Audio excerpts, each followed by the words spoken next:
images satellites ont montré que le nombre de bombardiers Tu-95 sur la base aérienne d'Olenia a encore augmenté. Les Russes préparent-ils une nouvelle attaque de missiles et pouvons-nous l'empêcher? Alerte spoiler, en partie oui. Mais comment exactement? Pavlo Vasiliev l'expliquera. Précurseur des frappes de missiles. Pourquoi les bombardiers de Poutine se sont-ils rendus à Olenia? Vous pouvez vous consoler en vous disant que cela va peut-être s'arranger d'une manière ou d'une autre, mais ce n'est pas le cas. Est-il possible de prédire quand nous pouvons nous attendre à un nouveau bombardement massif?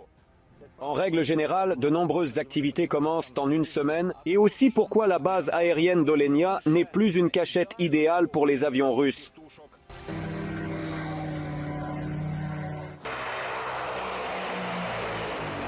Des images troublantes au-delà du cercle polaire arctique. Sur la base d'aviation stratégique russe Olenia, près de Mourmansk, 13 avions de Tu-95 se sont rassemblés en même temps.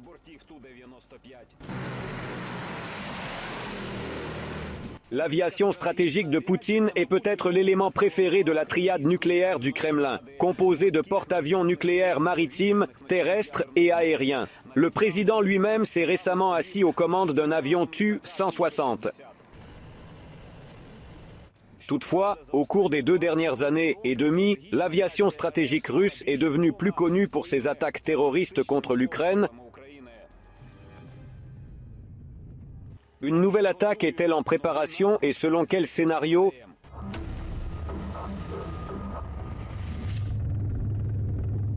À première vue, les images du canon de queue du Tu-95 semblent ordinaires, mais en fait, elles peuvent nous en apprendre beaucoup.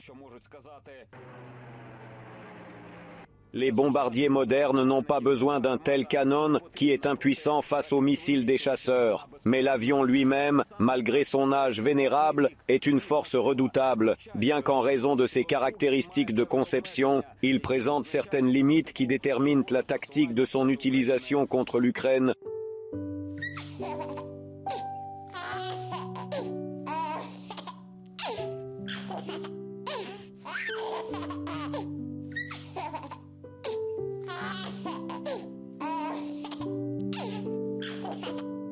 Novembre 1952, le petit Vova Poutine a à peine célébré le premier mois de sa vie, puis l'avion Tu-95 a pris son envol pour la première fois.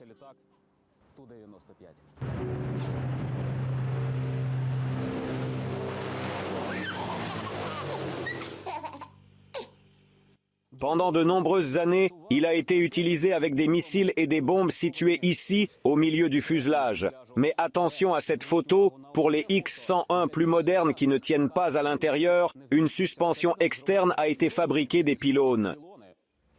Cela a aggravé l'aérodynamique et le rayon d'action de l'avion. C'est pourquoi il semble que les bombardiers stratégiques ne soient pas si loin. L'un des aérodromes du Tu-95 est le même Olenia, à 1800 km de la frontière avec l'Ukraine. L'autre est la base aérienne d'Engels près de Saratov, à 500 km de l'Ukraine. Olenia est principalement utilisé comme aérodrome de base et de stockage, compte tenu de son éloignement, c'est-à-dire comme aérodrome pour la nuit des avions eux-mêmes. Engels est directement utilisé en tant que tel comme aérodrome opérationnel directement là où les munitions sont livrées, où est effectué ce qu'on appelle l'entretien pré-vol. Et, en règle générale, le remplacement de l'équipage de conduite peut être effectué si nécessaire. Cette proximité relative d'Engels avec l'Ukraine donne un avantage aux Russes. Ils peuvent utiliser des tactiques insidieuses, une sorte de carrousel de bombardiers. Ils peuvent à nouveau décoller, mais seulement après un certain temps, qui est nécessaire pour ramener l'avion à l'aérodrome de base, charger de nouvelles munitions, effectuer les travaux d'entretien nécessaires, puis retourner à la zone de lancement. En règle générale, on constate que ce délai peut être de l'ordre de 4 à 6 heures. Mais comment savoir si une nouvelle vague d'attaques aériennes se rapproche vraiment de plus en plus? Il faut être prêt à cela, vous comprenez? On peut se consoler en se disant que ça veut dire peut-être ça passera, ça ne passera pas. Ils planifient soigneusement comment ils vont frapper, où, quand et avec quoi. Heureusement, une frappe aérienne massive ne peut pas être préparée en quelques jours. Nos services de renseignement sont donc capables de voir à l'avance tous les signes d'une attaque imminente. En général, de nombreux événements commencent une semaine ou même 10 jours ou plus avant l'application massive. Si l'on parle précisément du déplacement des munitions, cela concerne également, par exemple, le déplacement du personnel navigant. De plus, il faut comprendre l'objectif. S'il s'agit d'un coup porté au secteur de l'énergie, alors les Russes attendront une vague de froid. La deuxième question est de savoir combien de missiles ils peuvent utiliser. Selon notre direction principale du renseignement, la Russie est capable de produire 90 à 115 missiles de croisière à longue portée en un mois.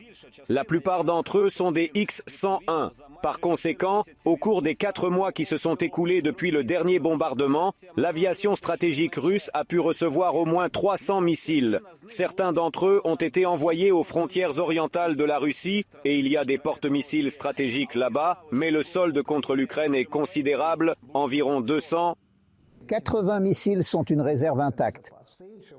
Ils peuvent utiliser le reste et ce nombre est suffisant pour un lancement unique. C'est-à-dire qu'ils ont suffisamment d'avions pour lancer tous ces missiles en même temps. L'Ukraine peut-elle neutraliser les avions et comment la réponse se trouve ci-dessous?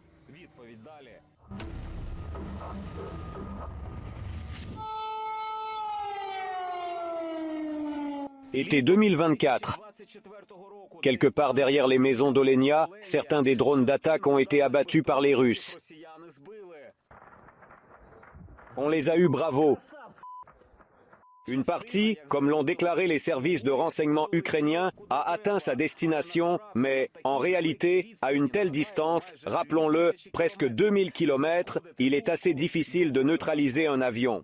Plus l'efficacité des drones lors des frappes sur des objets stratégiques sur lesquels se trouvent les TU-95, TU-22 ne fera que diminuer.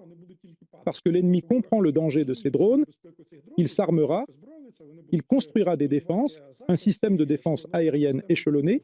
De plus, les pilotes ennemis ont suffisamment de temps pour mettre l'avion hors de portée. L'effort est-il donc vain? Pas du tout. Mais même si vous ne détruisez pas les avions eux-mêmes, vous pouvez détruire l'infrastructure des aérodromes, les dépôts de carburant et de munitions.